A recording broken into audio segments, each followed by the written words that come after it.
रही है वो अगर आप सुनोगे तो बहुत ही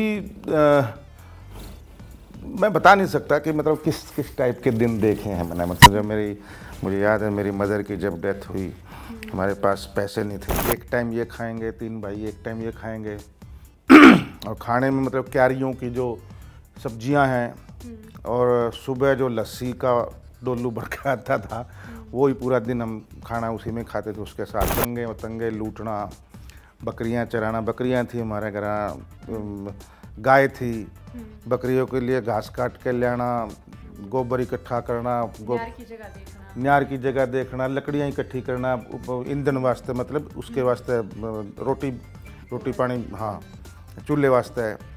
तो इस तरीके के सारे काम करे उड़े। राम राम, नमस्कार। हरियाणा तक देख रहे हैं आप और मेरा नाम है सोनिया सत्यानीता। आज मैं आपको मुखातिब कराने वाली हूं यशपाल शर्मा साहब से। उनकी ज़िंदगी के बारे में जानेंगे, उनके संघर्ष के बारे में जानेंगे, क्योंकि आपने उनका अक्सर चेहरा बहुत हंसता मुस्कुराता देखा है। जानने की कोशिश करेंगे दोस्तों उस हंसते मुस्कुराते चेहरे की जर्नी क्या रही है, कहाँ से वो आए हैं और उनकी जो जर्नी रही है उनसे आप कितना सीख सकते हैं। हरियाणवी सिनेमा पर बात करेंगे, आज जो सिनेमा है, जो सिनेमा की तस्वीर है उस पर भी हम बात करेंगे। इसके साथ आज जो OTT प्लेटफॉर्म आए हैं इस पर भी हम बात करेंगे। बहुत सारे विषय हैं, बहुत सारी बातें हैं, बहुत सारे सवाल हैं और उन सवालों का जवाब देने के लिए यशपाल साहब हमारे साथ हैं। साहब राम राम, नमस्ते। राम राम जी, सारे ने घनी घनी राम राम। मेरा सबसे पहला सवाल यही कि आपका संघर्ष जिस तरह से रहा, वो संघर्ष बहुत करीबी से जानने की मैं इच्छुक हूँ सर। आप एक बार अपने बचपन में लौटिए, याद कीजिए बचपन में आप हिसार की गलियों में जिस तरह से आप घूमा करते, जो आप सोचा करते और आज आप वो कर रहे हैं या आप बॉम्बे हैं। बात ये है कि जो ये जर्नी है या संघर्ष है या जो पता नहीं क्यों मेरे को ऐसा लगता है कि मतलब मैंने सिंपैथी ले रहा हूँ या मैं अपनी दुख की कहानी सुना रहा हूँ, लेकिन फिर भी कई क्योंकि चाहने वाले हैं, कई फैन लोग भी हैं, कई लोग जिनको मतलब लगता है कि हम गरीब हैं या हम कितना काम कर रहे हैं फिर भी कुछ नहीं हो रहा। मैं उन लोगों के लिए ज़रूर बताना चाहूँगा, क्योंकि बहुत आसान समझ रखा है ना मतलब फील्ड को, और कि भाई ये तो एक्टिंग में के है या मतलब जिस तरीके की हरियाणा के अंदर मैंने देखी है परिपाटी क्या है कि भाई आजा मेरे चाचा का छोरा है, भाई इसने बड़ा शौक है, आजा तू भी आजा भाई, तू भी आजा भाई, तू भी आजा। उससे क्या रिजल्ट लाओगे आप? इतना कंपटीशन है पूरे ज़माने में, पूरी दुनिया के अंदर के आप इतना ही अच्छा काम कर दो वो भी कम है, तो फिर कैसे अच्छा काम होएगा और कैसे तो आपकी पब्लिक जागेगी, कैसे ऑडियंस आएगी, कैसे तो आप दर्शक होंगे, कैसे गवर्नमेंट आपको हेल्प करेगी, कैसे तो क्या होगा? तो अभी इनसे भागना पड़ेगा, अब दूर होना पड़ेगा, अब इनसे रियलिटी को फेस करना ही पड़ेगा। ये सीधी सी बात है और कोई इलाज नहीं है। आप आंख मूंद लो, मतलब कबूतर आंख मूंद लेगा तो बिल्ली बख्शेगी थोड़ी, उसने खाओगी। उसको लग रहा है कि बिल्ली शायद नहीं देख रही या नहीं देखेगी, पर ये बात नहीं है। तो वो टाइम आ गया है और ये बात मैं इसलिए बताया हूँ अभी कि कई लोग हैं जिनको लगता है कि अरे मैं इतना काम कर रहा हूँ, मेरे को कुछ नहीं हो रहा, मैंने तो ये कर दिया, मेरे को ये फिर भी मौका नहीं दे रहा, वो उसने अपने दोस्तों को दे दिया, उसने अपने दोस्तों को दे दिया, मेरे को नहीं लिया। कई लोग नाराज हैं, दादा लक्ष्मी फिल्म में कि इनका सिलेक्शन नहीं हुआ, वो दुश्मन बने बैठे हैं, जैसे कि मैंने बहुत बड़ा पाप कर दिया हो। पर उनको ये नहीं पता कि मैंने अपने बेटे को नहीं लिया छोटे लक्ष्मी के रोल में, जबकि रामपाल बलहारा जी, राजू मान जी, सारे लोग मैंने कह थक गए कि इससे बेस्ट कोई नहीं है। मैंने कहा नहीं, वो हरियाणा से नहीं है, वो फिट नहीं है, बस मेरे को भाषा भी चाहिए, तो वो लुक भी चाहिए जो कि उसके अंदर नहीं है, देसी। तो आप लोग ये बहाने मत बनाओ अब कि मैं गरीब हूँ, मेरे पास पैसा नहीं है। एक भिखारिन एक गाना गा के पूरी दुनिया में फेमस हो जाती है। आज ऐसा युग है, ये मीडिया है, सोशल मीडिया इतना स्ट्रॉन्ग हो चुका है। वो बात अलग है, एक छोरी आंख मारती है तमिलनाडु में तो वह भी फेमस हो जाती है, करोड़ों फैन फॉलोइंग आ जाती है। तो ये आज इसकी ताकत है सोशल मीडिया की, उसमें पैसे नहीं लगते। और राजकुमार हिरानी जी जो मुन्ना भाई के डायरेक्टर, मैं एक शॉर्ट फिल्म कंपटीशन में नागपुर में जज थे और उसकी जो फर्स्ट फिल्म थी वो सिर्फ 59 सेकंड की थी और एक ही शॉट में थी और सिर्फ 5,000 रुपये भी खर्चा नहीं आया उसमें, फर्स्ट आई थी। तो आप क्या कहना चाहते हो, कंटेंट क्या है, दैट इज़ मोर इम्पोर्टेंट। मैं गरीब हूँ, रोते रहना हमेशा, दुखी रहना कि मेरे साथ ये हो गया, मेरे साथ वो हो गया, कौन देखेगा? सर, लेकिन आपकी जर्नी हम एक इमोशनल तरह से तो नहीं, लेकिन एक मोटिवेशन के तौर पर जरूर जानने की। मैं वही बता रहा हूँ, ये बेस मैंने इसलिए बनाया है कि जो मेरी जो लाइफ रही है वो अगर आप सुनोगे तो बहुत ही मैं बता नहीं सकता कि मतलब किस किस टाइप के दिन देखे हैं मैंने। मतलब जब मुझे याद है मेरी मदर की जब डेथ हुई, हमारे पास पैसे नहीं थे, मतलब कैंसर था। तो मैं तो 10वीं पास किया था, अभी जस्ट 10वीं पास किया था, और मेरे बड़े भैया ने भी मतलब पढ़ाई छोड़नी पड़ी, सिस्टर को भी पढ़ाई छोड़नी पड़ी, सबको पढ़ाई छोड़नी पड़ी। 7 भाई बहन थे, एक छोटी बहन, सबसे छोटी बहन रंजना को कुत्ते ने काट लिया उस वक्त, छोटी सी थी, उसका इलाज नहीं करवाया हमने, एक ठीक हो जाएगी, जख्म सा था थोड़ा सा, लेकिन 1 महीने बाद वो झाग वाग निकल के वो मर गई। और उसकी उम्र तो 3 साल होगी, 3.5 साल होगी, बस छोटी सी थी, मतलब गोद में भी थी और थोड़ी सी चल लेती थी, बस इतना थी। तो उस टाइप का खाने पीने को नहीं था, मतलब ऐसा होता था कि एक टाइम ये खाएंगे, 3 भाई एक टाइम ये खाएंगे, और खाने में मतलब क्यारियों की जो सब्जियां हैं और सुबह जो लस्सी का डोलू भर के आता था वो ही पूरा दिन हम खाना उसी में खाते थे उसके साथ। और चटनी, वो चटनी बना कर हरी मिर्च की जो क्यारी में लगती थी उसकी नमक डाल के, तो बहुत ही कमाल के दिन थे। मतलब मेरे को तो लग रहा है कि वो बहुत रिच दिन थे मेरे। मतलब रिच मतलब पैसे से नहीं, रिचनेस सिर्फ पैसे से नहीं होती, रिचनेस आपके एक्सपीरियंस से भी होती है, और वो अनुभव किसी स्टार के पास नहीं मिलेगा, और वो अनुभव लेना बहुत ज़रूरी है। जितना कठिन रास्ता होगा ना, मंजिल उतना कमाल होगी। जितने अंगारों पर चलेंगे, जितना आग में तपेंगे, उतना ही सोना बिल्कुल निखर के आएगा, ये दावा है। क्योंकि कोई भी चीज़ आसान नहीं मिलती है, लेकिन बस आपको ये पता होना चाहिए कि दिशा ठीक जा रहा हूँ ना मैं। कहीं ऐसा तो नहीं कि आपके अंदर एक्टिंग का मतलब कुछ है ही नहीं और आप उसी में लगे हुए हो कि नहीं करनी है, फिर क्यों ज़बरदस्ती कर रहे हो? जो चीज़ में आप हुनर है वो करो।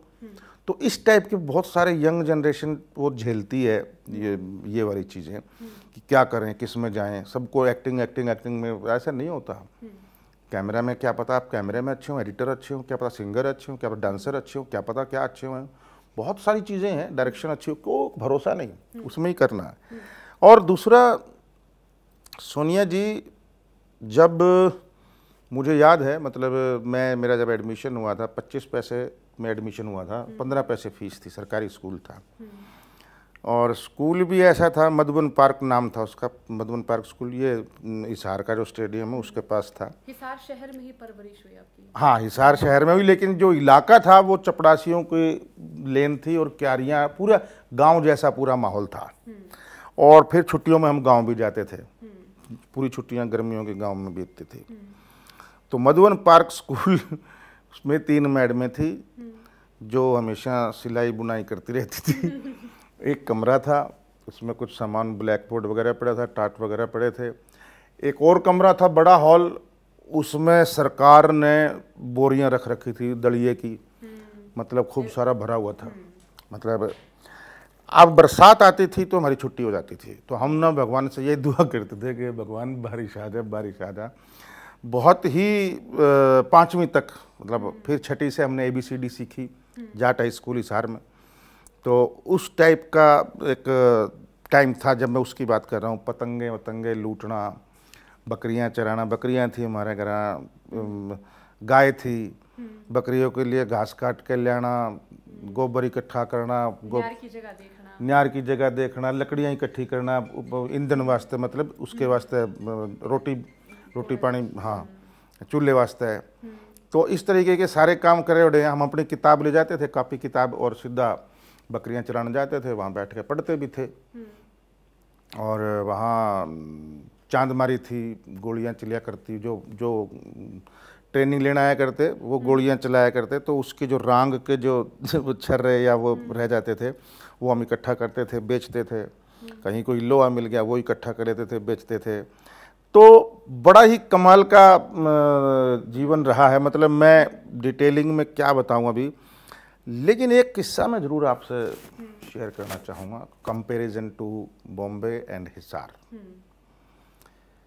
मैं, हमारी मदर जो थी मेरी, वो सिलाई करा करती और कपड़े सिला करती लोगों के, और बाकी काम के अलावा, क्योंकि काम तो उनके क्या थे मैं भगवान जाने, सुबह 4 बजे से लेकर रात के 11 बजे तक, 12 बजे तक उनको जिस तरीके से बिजी देखे, उतना बिजी इंसान मैंने नहीं देखा कोई ज़िंदगी में। जैसे अमूमन हरियाणवी महिलाओं को सर देखते हैं जो पढ़ी लिखी नहीं होती, तो कोई सिलाई कर ले है, कोई कढ़ाई बुनाई कर ले है, हाँ, नहीं तो फिर रसोई, गोबर, डांगर, खेती, सारा की में, मतलब लिपाई पुताई सब कुछ, कौन सा काम नहीं करते। तो कुछ पैसे इकट्ठे करके हमने साइकिल लेनी थी, साइकिल की बड़ी दरकार थी, सिस्टर को छोड़ना स्कूल, ये वो सब बहुत कुछ था, साइकिल चाहिए थी। तो साइकिल के लिए तकरीबन कई महीने लग करके हमने 800 850 और हीरो की साइकिल खरीदने मेरा भाई गया उस दिन। बड़ी फेमस थी सर उस वक्त भी, हाँ, एटलस और हीरो ये 2 ही थी, और एक और थी कोई, वो जो पता नहीं क्या नाम था उसका। तो ये हीरो साइकिल आई थी, तो खरीदने गए थे भाई मेरे, और भाई उस दिन हमारे तो ज़मीन पे पाँव नहीं थे। मतलब कभी अंदर कभी बाहर, अभी आएंगे, पहले मैं चलाऊंगा, मेरी सिस्टर बोली नहीं पहले मैं चलाऊंगी, वो कैंची सी आती थी वो लोग। तो बहुत, मतलब हम जब तक वो आ नहीं गए ना, और जैसे ही आए हमने उछल उछल कर वो आ गए भैया, मोड़ जैसे ही मोड़ मुड़े। अब वो मोमेंट एक साइकिल आने का, और फिर कट्टू, मैं बॉम्बे की बात कर रहा हूँ, जब गाड़ी खरीदनी थी तो मैं गाड़ी देखने नहीं गया, मैंने उसको बोल दिया कि तुम ना मेरे को व्हाट्सअप कर दो फोटो, कलर, और मैंने व्हाट्सएप में फाइनल कर दिया, हाँ ये वाली ले ले। कोई मज़ा ही नहीं है। मतलब बात देखिए कितनी बड़ी, पैसे से इसका कोई ताल्लुक नहीं है खुशी का। मतलब आपके जो इमोशन है, नींद है, खुशी है, हंसी है, प्यार है, खुशबू है, ये कोई भी चीज़ पैसे से नहीं मिलती। 15 साल में इतना कुछ देखा सर, पढ़ाई आगे किस तरह से जारी रही फिर आपकी? नहीं, पढ़ाई जारी रही, बस पिताजी चपरासी थे और मदर भी ऐसे कुछ हल्का फुल्का करती थी। फिर पहले पिताजी रिक्शा भी चलाते थे, लेकिन मदर के जाने के बाद फिर मैंने भी, और भैया ने तो संभाल ही रखा था मोर्चा, फिर मैंने भी संभाला, कुछ कई जगहों मैंने काम किया, चाहे वो थोड़े दिन साइकिल के पंचर, किसी के घर बर्तन झाड़ू पोंछा, थोड़े दिन फिर उसने जूते पॉलिश करने के लिए बोला तो मैं भाग गया, मैं कहा ना भाई जूते पॉलिश नहीं कर सकता मैं। तो और भी कई, आटे की चक्की चलाई मैंने कुछ महीने, किराने की दुकान पे कुछ महीने काम किया।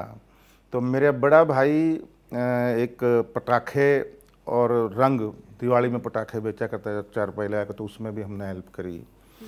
फिर ऐसे कई सारे काम मतलब करे हैं। हाँ, तेल की फैक्ट्री में काम करा है, ऑयल फैक्ट्री में, एक टीन की फैक्ट्री में काम करा है, जहाँ कई महीने हमारे हाथ कटते थे, वो पतरे होते थे, टीन के कनस्तर जो होते हैं वो जहाँ बनते थे, सिर्फ मतलब पतरा आया है, और पतरा आया और उसके टीन के कनस्तर पूरे तैयार होने हैं।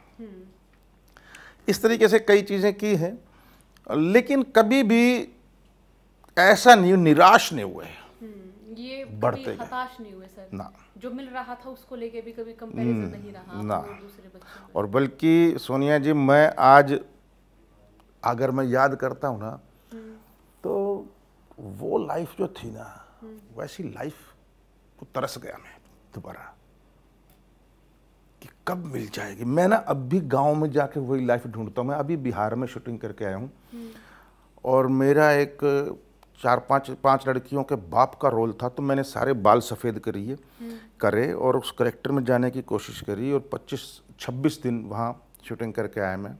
आदित्य सिंह व्हिस्लिंग वुड का डायरेक्टर था, और कैमरामैन भी शौर्य, इस काफ़ी वो व्हिस्लिंग वुड के लोग थे, अब सुभाष कई इंस्टीट्यूशन के। तो बड़ा अच्छा स्क्रिप्ट था, बड़ा अच्छा रोल था, और बड़ी अच्छी टीम थी। तो वो बिहार के खाटी गांव में शूटिंग थी, और गांव का माहौल था, गांव में एक घर था मेरा, तो मैं वो ज़िंदगी जिया हूँ, मुझे लग रहा है मैं प्रेमचंद की ज़िंदगी जी रहा हूँ, प्रेमचंद की लाइफ जैसे थी, या प्रेमचंद की कहानियों में जैसी लाइफ होती है, ठाकुर का कुआं या निर्मला, या ये जिस तरीके की और कितनी सारी सेवा सदन, ये मैं उस तरीके के कैरेक्टर दिखते थे, या फणीश्वर नाथ रेणु के तीसरी कसम जैसे, या पंचलेट जैसे, बहुत ही मज़ेदार एक्सपीरियंस रहा। मैं जहाँ भी जाता हूँ तो गांव की कोई स्टोरी अच्छी होती है तो मैं गांव की स्टोरी जरूर करना चाहता हूँ। और सर हरियाणवी में एक कहावत है कि मैं देखती हूँ दूसरी महिलाएं जो बहुत ज़्यादा संघर्ष कर लेती है जिंदगी में, या बहुत कुछ नहीं उन्होंने देखा होता है, नहीं पाया होता, तो वो कहते कि भगवान इतना अच्छे दिन दे दे, और अच्छे दिन दे दे तो मैंने लग गया कि मैंने जो काटा है वो सफल हो गया। तो आप में तो मैं उसके बिल्कुल उलट देख रही हूँ। हाँ नहीं, खैर सबसे बड़ा दुख तो यही होता है, मतलब आज अगर कोई मेरे से पूछे कि आपका सबसे बड़ा मलाल क्या है, दुख क्या है आज, तो सबसे बड़ा दुख यही है कि मेरी माँ ने पूरी ज़िंदगी तकलीफ़ में गुजार दी, और जब उसके अच्छे दिन आने वाले थे या आए हैं अभी तो माँ नहीं है। ये सबसे बड़ा दुख है कि मतलब इतना कांटों पे अंगारों पे चली है वो औरत, और आज अगर होती तो हम चारों भाई मिल करके उसको क्या नहीं दे सकते थे। ये सबसे बड़ा दुख है, मतलब इसीलिए जिनके माँ है भाई बहुत लक्की हो, संभालो, केयर करो, पैसे देने से कुछ नहीं होता, सिर्फ टाइम दो, टाइम दो। वो क्या काम करती हैं, पूरा दिन किस तरीके से वो आपको संभालती हैं, पूरे घर को संभालती हैं, वो बहुत ज़रूरी है। तो और सर ग्रामीण औरतों के द्वंद्व भी बहुत ज़्यादा होते हैं, कम उम्र में ब्याही गई, उनकी हथेलियाँ, मैं जब अपनी दादी को याद करूँ सर, तो उनकी हथेलियों में मैं कहूँ कि मैंने शायद कभी रेखाएं साफ साफ नहीं देखी थी। इतना काम कर के सारे, सही बात है। उनके हाथ मेरी तरह कभी ऐसे गोरे हाथ या ऐसे सफ़ेद हाथ या साफ रेखाएं दिखते हाथ मैंने शायद ही किसी महिला के देखे हैं। सही बात है, सही बात है। और दूसरा, पढ़ाई लिखाई को लेके द्वंद्व, ज़्यादा नहीं पढ़ाना, बाहर जाने को लेके द्वंद्व कि मतलब नहीं बाहर कहाँ जा रही हो, अकेली क्यों जा रही हो, ये कौन है वो कौन है। ठीक है, थोड़ी सी रखना चाहिए क्योंकि अपना बच्चा है, जिगर का टुकड़ा है, लेकिन किसी को इतना भी मत बांधो कि मतलब वो मतलब इरिटेट हो जाए या फ्रस्ट्रेशन में आ जाए कि मतलब क्या करूं। और कई लोग तो इन चक्करों में बहुत उल्टे भी कदम उठा लेते हैं। सर उस जर्नी से अब आगे बढ़ना चाहेंगे, वो करीबन 15-1 साल की उम्र आपकी रही होगी, और उसके बाद ये अभिनय का कब से पता चला कि अब अभिनय किया जा सकता है? हाँ, ये सही, यही टाइम था। मोजी स्वभाव में आपको लगा कि हाँ ये बन सकूं। अभी तक मैं मेरी मदर जब तक थी तब तक मैं सिर्फ रामलीला कर रहा था।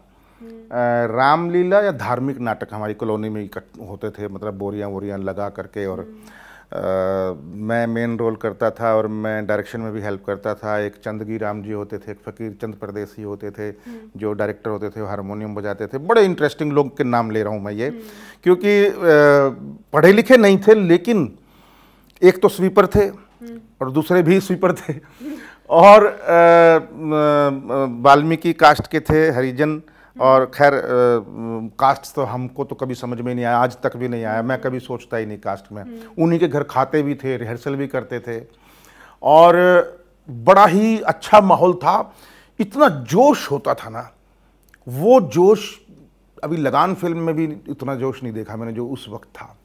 तो उस वक्त तक मैं रामलीला कर रहा था और धार्मिक नाटक राजा हरिश्चंद्र करते थे। दशहरे के आसपास राजा हरिश्चंद्र बनता था मैं, और रामलीला नहीं, रामलीला अलग थी, ये धार्मिक नाटक अलग थे। एक जन्माष्टमी पे होता था कृष्ण अवतार, उसमें मैं वासुदेव करता था, मेरा भाई देवकी करता था, राजकुमार।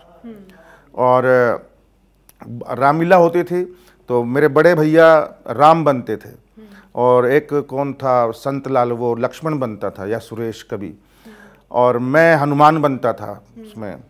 तो बड़ा उस टाइप का माहौल था, वहीं से थोड़ा सा कीड़ा था जो वो लगा था, और बड़ा अच्छा होता था वो नाटक। मतलब लोग तो बाग हो जाते थे कि क्या बात है, दिन बन गया। उसके बाद एक नाटक हुआ समझदार लोग, हिसार में, रमेश कटारिया ने करवाया, जो कि 6 लोग पागल लोगों का एक नाटक था, कॉमेडी। जो कि हमने किया, लेकिन वो छोटे लेवल पे था, जिसमें लोकेश खट्टर और बहुत सारे लोग थे, राजेश राजपाल वगैरह, मेरे मतलब थिएटर के ही लोग थे। लेकिन राजीव मनचंदा नामक एक व्यक्ति आया हिसार में, जो नेशनल स्कूल ऑफ ड्रामा से पास आउट था, पीयूष मिश्रा के बैच का था और इरफान खान से 1 साल सीनियर। तो उस बंदे ने हमें असली ड्रामा क्या होता है, और पहला ही नाटक मैं करता हूँ हिसार में उनके साथ, उसका नाम है, जो पूरी दुनिया का ग्रीक ट्रेजेडी है सबसे बड़ी, किंग इडिपस। ये ट्रायोलॉजी है इडिपस की, जो ट्रेजेडी, जो दुनिया की सबसे बड़ी ट्रेजेडी इस नाटक को माना जाता है। और वो नाटक किया सबसे पहले हमने। फिर उसके बाद तो एक के बाद एक। लेकिन एक किस्सा छोटा सा, जब मैं कॉलेज में था 11वीं में, मैं बहुत डरा हुआ था। रामलीला तक तो ठीक था, लेकिन मैंने कहा इतने बड़े बड़े लोग हैं, मनीषा हंस थी उसमें, दिनेश नागपाल थे, और भी कई लोग थे जो कविता और नाटक वगैरह में इतने सक्रिय रहते थे। तो मैं डरा हुआ रहता था कि इतने ऐसे कैसे कर लेते हैं ये, क्योंकि मैं भी बहुत रिजर्व था, कहीं बाहर निकले नहीं, ये नहीं, पहली बार कॉलेज में आए, तो सबको देख करके हम डर से गए थे, मतलब सहमे से रहते थे। तो मैं कविता में बड़ा इंटरेस्ट था मेरा, कटला रामलीला में होती थी। तो मैंने ना एक कंपटीशन के लिए कविता तैयार कर रखी थी, और वो टैलेंट सर्च प्रोग्राम था, शमीम शर्मा मैडम हैंडल कर रही थी। शमीम शर्मा आजकल सिरसा में प्रिंसिपल हैं। और तो 21वीं सदी नाम था कविता का, राजेंद्र राजन की, और हॉल भरा हुआ था और हूटिंग खूब चल रही थी, और मेरे पैर कांप रहे थे कि मैंने कहा ना भाई यशपाल, तू नहीं जा सकता इस पे। और दिनेश नागपाल ने सुनाई कटे हाथ, मनीषा हंस ने एक सुनाई कविता, और भी लोगों ने सुनाई बढ़िया बढ़िया, बीच बीच में कईयों की हूटिंग भी हुई, ये भी हुआ वो भी हुआ। लेकिन मेरा नंबर आया, मैं बोला रहने दे, मत जा। मैंने कहा क्या हो जाएगा, ज़्यादा से ज़्यादा क्या हो जाएगा, मैं कहा चल। और मैं चढ़ा, और फिर मैंने जैसी तैयार की थी वैसी आंख बंद करके, और बिल्कुल ऐसे मतलब अपने अंदर आकर के वो कविता सुनाई, और भाई साहब पूरा हॉल पिन ड्रॉप साइलेंस। और जहां हंसना था वहां हंसे, जहां सीरियस होना था वहां सीरियस, जहां तालियां चाहिए थी वहां तालियां, और वो कविता फर्स्ट आई, गोल्ड मेडल मिला मुझे। तो that was the click in my life, जहां मुझे लगा कि मैं शायद कुछ कर सकता हूं। अदरवाइज तो मुझे मोहल्ले लेवल पे ही था मैं, लेकिन वहां से मुझे लगा कि यशपाल, अगर तुम चाहो तो बहुत कुछ कर सकते हो। क्योंकि हर आदमी शायद यही सोचता है कि I am not the best. सारे लोग शाहरुख खान थोड़ी होते कि आई एम द बेस्ट। तो लेकिन कुछ लोग ऐसे भी होते हैं कि नहीं यार, मेरे से नहीं हो पा रहा है। अरे वो चीज़ अच्छी भी है, कॉन्फिडेंस होना अच्छी बात है, ओवर कॉन्फिडेंस होना बहुत गलत है, ये बात है। और फिर तो बस उसके बाद तो फिर नाटक शुरू हो गए, और मैंने काफ़ी सारे नाटक किए। चांदी का काम किया, जो सबसे बड़ा, एक सबसे लंबे समय तक मैंने चांदी का काम किया सतपाल सोनी के यहाँ, जहाँ मैं 300 रुपये महीना काम करता था, 1.5 रुपये 1 घंटे का एक्स्ट्रा मिलता था अगर ज़्यादा कर रहे हैं तो। वहाँ से शुरू किया था, और फिर पार्ट टाइम ट्यूशन भी पढ़ाता था, सुबह उठ के 6 बजे उठ के ट्यूशन, फिर उसके बाद एक ऑफिस में जा कर के टाइपिंग वाइपिंग करना 1:30 बजे तक, फिर उसके बाद चांदी के काम कर ले जाना, फिर शाम को आते हुए नाटक की रिहर्सल करना, और फिर आकर के कई बार नाटक की रिहर्सल लेट होती थी तो दीवार फांद के चुपके से रूखा सूखा खा के सो जाना। तो इस टाइप के दिन गुजर रहे थे, और मैं बार बार एनएसडी में ट्राई कर रहा था। कुछ नाटक हो गए थे, क्योंकि अच्छे नाटक मैं कर चुका था 7-8, तो एनएसडी में ट्राई कर रहा था, एनएसडी में नहीं हो रहा था। तो इंडियन थिएटर में हो गया, 3 साल ट्राई किया, एनएसडी में नहीं हुआ। इंडियन थिएटर में हो गया 1 साल, फिर मैंने इंडियन थिएटर किया, MA drama Chandigarh Punjab university से। फिर 1 साल के बाद मेरा एनएसडी में भी हो गया, तो फिर मुझे इंडियन थिएटर छोड़ना पड़ा, और फिर 3 साल एनएसडी में गया। एनएसडी के जो छोटे से शहर से निकल के सर जब चंडीगढ़ आए या फिर दिल्ली गए, तो तब भी इस तरह का काम करना पड़ा पढ़ाई के लिए? नहीं। तब मेरे दोस्तों ने और भैया ने बड़ी हेल्प की। मतलब मेरे दोस्तों ने 2000 रुपये इकट्ठे किए और मुझे एनएसडी में एडमिशन दिलवाया, फीस। मेरे भैया ने चंडीगढ़ इंडियन थिएटर में मुझे पैसे भेजते रहते थे, चिट्ठी भी, सब कुछ आते भी रहते थे। बड़े भैया ने तो बहुत कुछ किया है, मैं कभी ज़िंदगी में नहीं भूल सकता। और इस बीच 89 की बात है, उससे 2 साल पहले की बात है, इंडियन थिएटर जाने से मैंने अखबार में चांदी का काम कर रहा था, मैंने अखबार में देखा कि नसीरुद्दीन शाह का एक नाटक है दिल्ली में कामानी थिएटर में, अंधा युग, और सत्यदेव दुबे डायरेक्टर हैं। उसमें शफी नामदार, सुरेखा सीकरी, उत्तरा बावकर सॉरी, और बहुत सारे एक्टर भी हैं। और तो मैंने सोचा यार ये नाटक तो नसीरुद्दीन शाह को तो मैं उन दिनों डिस्कवरी ऑफ इंडिया, तमस, ये मेरे फेवरेट थे, मिर्ज़ा गालिब, और जिस तरीके के तेनाली रामा नहीं, वो एक मालगुड़ी डेज भी, हाँ, और इस तरीके के सीरियल जो थे वो मेरे फेवरेट थे। ये जो है जिंदगी, बुनियाद, ये जो उस वक्त का एक दौर, गोल्डन पीरियड में बोल सकता हूँ सीरियल्स का। अब तो सब एक जैसे से लगते हैं मुझे, बहुत कम ऐसी हैं जो छाप छोड़ते हैं। तो नसीरुद्दीन शाह का नाटक देखने में एक दिन के लिए धर्मवीर, मेरा एक लंगोटिया यार है, उसके साथ मैं और वो गए। 2 दिन के लिए गए थे कि कल नाटक देखेंगे, परसों वापस। बिना बताए घर से भाग गया मैं, काम छोड़ करके। जगह कौन सी थी सर? दिल्ली कमानी थिएटर। दिल्ली में कमानी थिएटर है, वो कॉपरनिकस मार्ग पे, जहाँ मंडी हाउस जो दूरदर्शन के सामने, और हरियाणा भवन के सामने। अच्छा, तो 2 दिन के लिए गए थे और वहाँ 15 नाटक थे, 3 हो चुके थे मेरे ख्याल, बाकी सारे नाटक देखे। और उसके बाद मेरा जाने का मन ही ना करे। फिर वहाँ VK शर्मा मिल गए, खिलौना थिएटर चलाते थे, मैंने फिर चिल्ड्रन थिएटर ज्वाइन कर लिया।